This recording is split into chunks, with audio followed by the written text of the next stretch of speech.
Jordan Love started the day 7 for 7, throwing dots.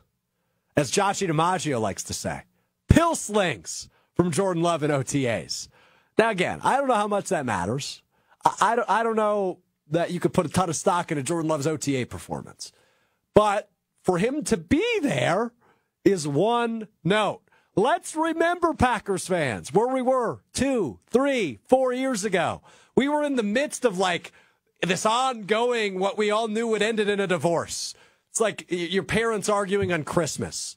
Eventually, it's going to get there. You're just not quite there yet. Rodgers not showing up to OTAs. Yeah, that's concerning, and it was annoying, and you had to battle through the BS of Aaron Rodgers versus the Packers the last couple of years. You don't have to deal with that anymore.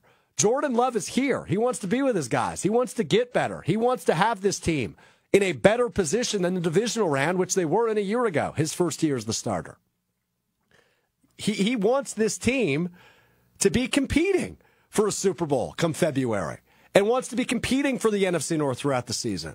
There's no I'm better than this crap from Jordan Love, despite the fact that right now he is in a contract dispute. And although he doesn't really want to talk about it. From Matt Schneidman of The Athletic on Twitter yesterday, here's what Jordan Love had to say about the upcoming contract negotiations between his camp and the Green Bay Packers. Do you have an idea of when you would like that done? Has your agent said you're not stepping on the field for a preseason game until you have a deal done or something like that? No. So I don't really know what's going on, but we'll see. But yeah, I'm not going to get into too much contract stuff. And he really didn't. Jordan Love didn't have a ton to say about his ongoing contract. We assume negotiations are happening, but he didn't have a ton to say. He just really didn't want to comment on it, which is fine, right? Like, I'm not checking his pockets. And to be real frank, his agents probably said, hey, don't say anything. Let's get as much leverage as we can. Because after Jared Goff inked a $53 million average annual value deal last week, I only view that as more leverage for Jordan Love when it comes to his negotiations with the Packers. And the golden rule in the NFL is simple. While the sample size is relatively small for Jordan Love, he played a full season. He was really good the second half, debatably 9, 10, 11 games. When you have a franchise quarterback, you lock him up. And by the way, given what the salary cap has shown us over the last few years in the NFL, that number is only going to go up. And quarterback's value is only going to go up. So if you can get him at $54 million a year right now, lock him up for 4 years, 5 years.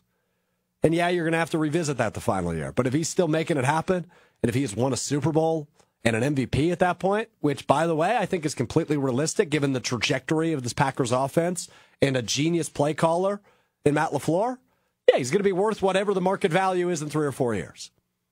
I think this situation is much simpler, to go back to the divorce I was talking about, with Aaron Rodgers. A deal's going to be done. Jordan Love's going to get paid. He's going to be a top 5, top 7 paid quarterback in the NFL, as he should be.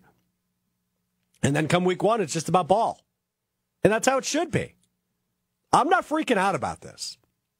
It's taking longer than maybe you'd like after you see a guy like Jared Goff sign an extension, but I'm not freaking out.